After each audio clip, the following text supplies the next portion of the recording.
তো বন্ধুরা, যে ভারতকে একসময় গোটা বিশ্ব শুধুই শান্তিপ্রিয়, নিরপেক্ষ আর নিজের গণ্ডির ভেতরে সীমাবদ্ধ একটি দেশ বলে ভাবত, সেই ভারত আজ এমন কিছু করে বসেছে যার ফলে তুরস্ক আর আজারবাইজানের রাতের ঘুম উড়ে গেছে। তাদের মনে এখন শুধু একটাই প্রশ্ন, যে ভারত কি সত্যি এতদূর এসে হস্তক্ষেপ করবে? কিন্তু এখন তাদের বুঝতে বাকি নেই যে এটা সেই নতুন ভারত, যে যেখানে দরকার সেখানে পৌঁছে যাবে, আর পৌঁছালেই ইতিহাস রচনা করবেই। এই গল্পের শুরুটাই হয় তুরস্ক আর আজারবাইজানের থেকে, যারা ভেবেছিল যে ভারত শুধু পাকিস্তান আর চীনকে নিয়েই বিজি থাকবে। কিন্তু তারা একেবারে ভুলে গিয়েছিল যে ভারতের যদি আত্মসম্মানের প্রশ্ন ওঠে, তখন ভূগোল আর সীমান্ত কোনো কিছুই গুরুত্ব রাখে না। এবার যা ঘটেছে সেটা এতটাই গুরুতর যে আজারবাইজানের নীতি নির্ধারকরাও বলতে বাধ্য হয়েছেন যে ভারত খুব বিপজ্জনক খেলা খেলছে।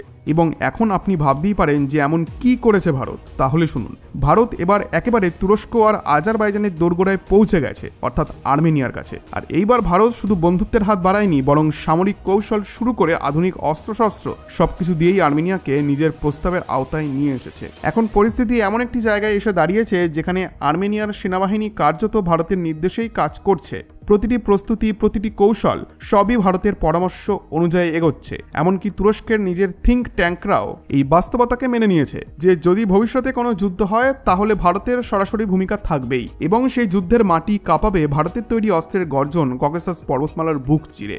আর্মেনিয়া এখন ভারতের কাছ থেকে শুধু রাইফেল বা গোলাবারুদ নিচ্ছে না, ওরা নিচ্ছে কনফিডেন্স, মনোবল আর যুদ্ধ চালনার কৌশল। ভারত এখন আর্মেনিয়ার সেনাদের ট্রেনিং দিচ্ছে ইলেকট্রনিক ওয়ারফেয়ারের মতো অত্যাধুনিক টেকনোলজিতে, এমন একটা দিক যা ভবিষ্যতে তুরস্ক ও আজারবাইজানের মাথা ব্যথার মূল কারণ হয়ে দাঁড়াবে। আর এখানেই গল্পে আসে একটি বড় টুইস্ট। মাত্র কয়েকদিন আগেই আর্মেনিয়ার ন্যাশনাল সিকিউরিটি কাউন্সিলের সেক্রেটারি এবং আরও অনেক উচ্চপদস্থ অধিকারী গোপনে ভারত সফরে এসেছিলেন। কারোর কানে টুক করে কিছুই যায়নি, কিন্তু যখন তারা ফিরলেন সঙ্গে নিয়ে গেলেন ভারতের সেই চূড়ান্ত যুদ্ধ কৌশল যা জাঙ্গেইজুর করিডোরের ভবিষ্যৎ নির্ধারণ করতে চলেছে। এই জাঙ্গেইজুর করিডোর, যার স্বপ্ন তুরস্ক ও আজারবাইজান দীর্ঘদিন ধরে দেখছে, এটি আর্মেনিয়ার বুক ফুঁড়ে দুই দেশকে এক করবার পরিকল্পনা। কিন্তু 2020 সালে যুদ্ধে হেরে যাওয়ার পর চাপে পড়ে যে ভুল আর্মেনিয়া করেছিল, এবার সেই ভুল শুধরে নেওয়ার সময় এসেছে।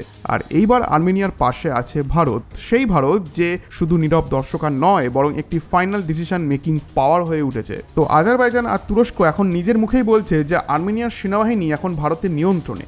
আর এই কথাটাই তাদের যতটা অস্বস্তিতে ফেলেছে, ভারতের কাছে ততটাই গর্বের বিষয়। কারণ এটাই সেই ভারত যে আগে কখনো অন্য দেশের মাটিতে পা রাখেনি, কিন্তু আজ যখন সে পা রেখেছে তখন গোটা দুনিয়া তার পায়ের শব্দ শুনতে পাচ্ছে।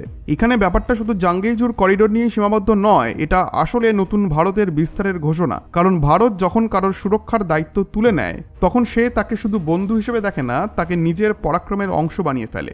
যদি আমরা এই পুরো ইনসিডেন্টটা খুব ডিপলি অ্যানালাইজ করি, তাহলে এটা শুধু ভারত বনাম তুরস্ক আজারবাইজানের কূটনৈতিক সংঘর্ষ নয়, এটা এক বিশ্বজুড়ে ভূ রাজনৈতিক পালা বদলের সূচনা, যার নেতৃত্বে এখন ভারত নিজেই উঠে এসেছে। এখনো পর্যন্ত বিশ্ব ভারতকে একটা শান্তি ও ব্যালেন্স রক্ষাকারী দেশ বলেই জানত, কিন্তু আজ যখন ভারত সেই পর্যায়ে পৌঁছে গেছে, সেখানে সে শুধু নিজের সুরক্ষা নিশ্চিত করছে না, বরং তার বন্ধুদের জন্য একটি শিল্ড হয়ে দাঁড়াচ্ছে। এখন যা আসতে চলেছে তা আরও বেশি উত্তেজনাপূর্ণ, কারণ তুরস্ক আর আজারবাইজানের সব থেকে বড় ভয় কেবল এই নয় যে ভারত আর্মেনিয়ায় অস্ত্র পাঠাচ্ছে, আসল ভয় হলো ভারত সেখানে চিন্তা, কৌশল আর সামরিক দর্শন পাঠাচ্ছে।